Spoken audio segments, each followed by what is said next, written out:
Hey my friend, in this lesson I'm going to show you the 7 levels of post-rock chords and similar genres like ambient guitar and math rock. So let's dive in. Level 1 is a spreaded third interval. We hear that all over the place in so many songs. It sounds like this.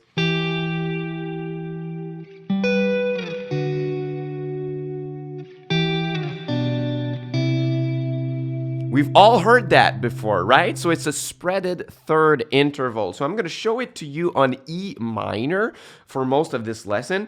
So you place your index on the 7th fret of the 5th string and your middle finger on the 8th fret of the 2nd string. And that is the minor shape. If you want a major shape, you just have to raise the note that's on the 2nd string 1 fret higher. And that makes a major interval. And in my case, I love to use my pinky instead on the 2nd string. When I'm playing the major, to me, that's more comfortable.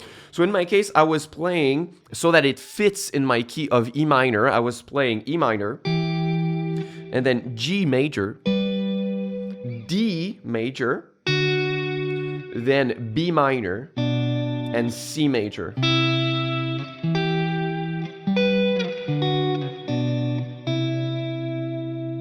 For level 2, we're going to add a 5th interval to make the chord sound bigger and fuller. So we keep the same bass right here, and we add the ring finger on the 9th fret of the 4th string. And now it sounds fuller like this, right?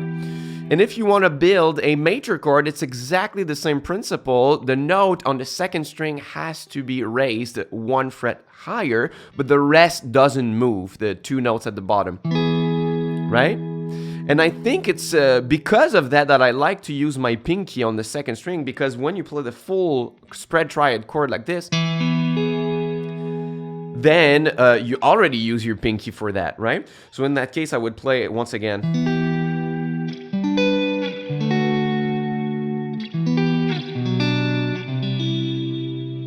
And then you have your full spread triads.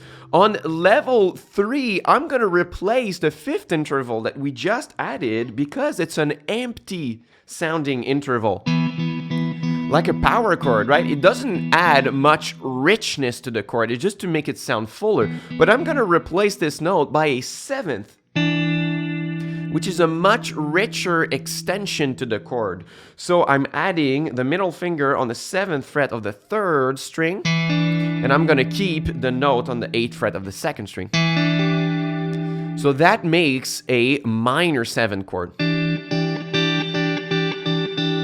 which sounds richer. And once again, if you want the major version, that's gonna be called a major 7 chord, you need to anchor your index where it is, and you move the rest so your middle and your ring 1 fret higher once again. And then you have a major 7 chord. So that's the minor 7 version. And that's the major 7 version. So once again, I could play something like E minor 7, G major 7, B minor 7, and C major 7.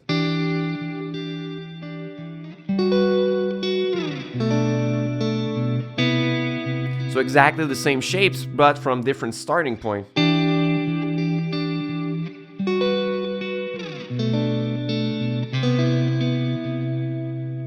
So that was level 3. On level 4, we're going to add a sweet extension on top of the chord. So if I start from here once again, let's say that I want to add this note.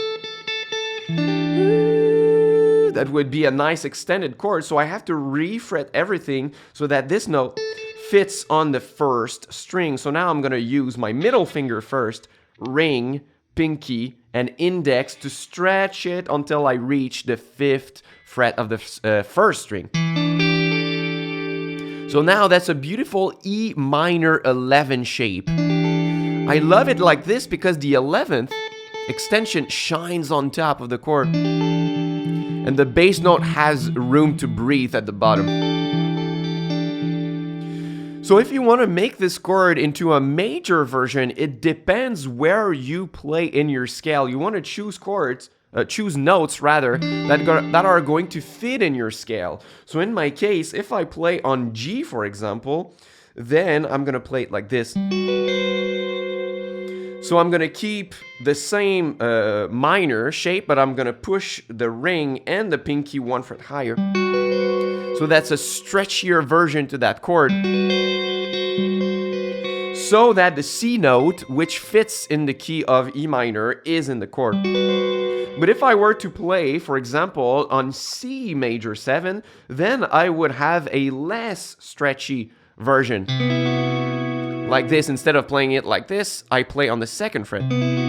Because there is an F sharp in my key of E minor, so I want it to fit in my key, right? So sometimes you're gonna have the stretchier version. And sometimes less stretchy version depending where you are. So if I play with that in the same chords once again, it's gonna sound like this.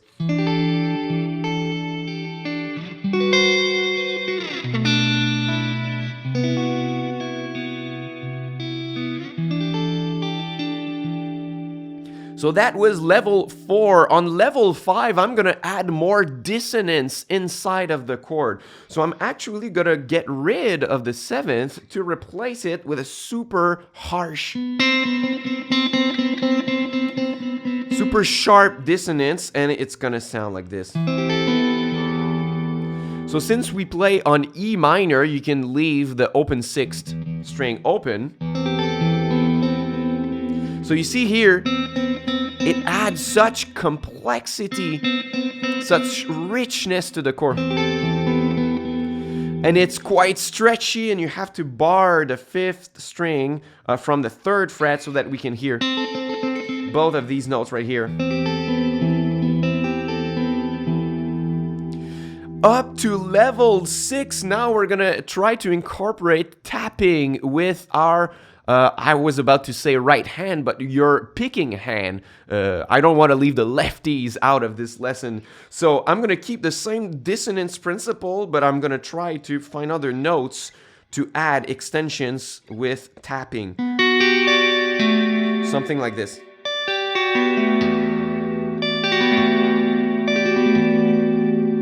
Super rich sounding chord with the tapping right here, so it would have been impossible without the tapping right here.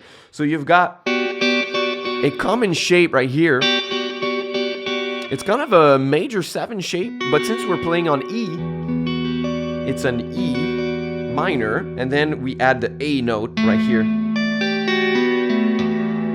Right? And for level 7, we're gonna add one more element. Our thumb, so the thumb can also fret stuff. So we're gonna have 4 fingers fretting on the fretboard, tapping, and the thumb changing the bass note. So that can sound like this. And then I can change. And then I can try to make something like this.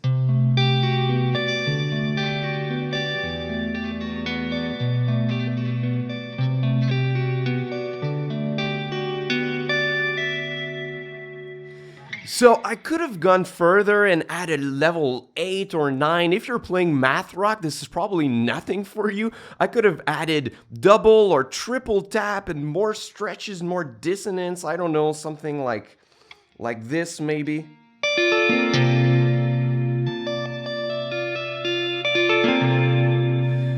I could have added more levels, but I wanted to stop at 7. So if you are overwhelmed right now, it's normal. You cannot jump right away at level 7. You gotta start at level 1 and 2. And if you need help with that, I have a free mini course. It's the first link in the description box.